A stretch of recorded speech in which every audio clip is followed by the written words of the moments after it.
my sense of transform or die was the sense that this isn't sustainable in the form that it's in. That, like, the house was becoming more and more decrepit. There were fewer and fewer women to do the work. There were more and more problems with the land being open, that women were coming there who had no other place to be.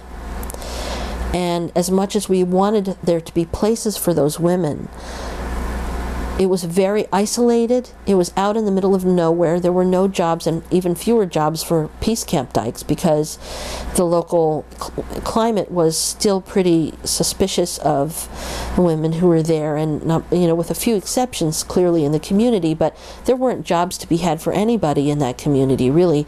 So if you had no money, which if somebody was desperate and needed a place to be, she usually had almost no money.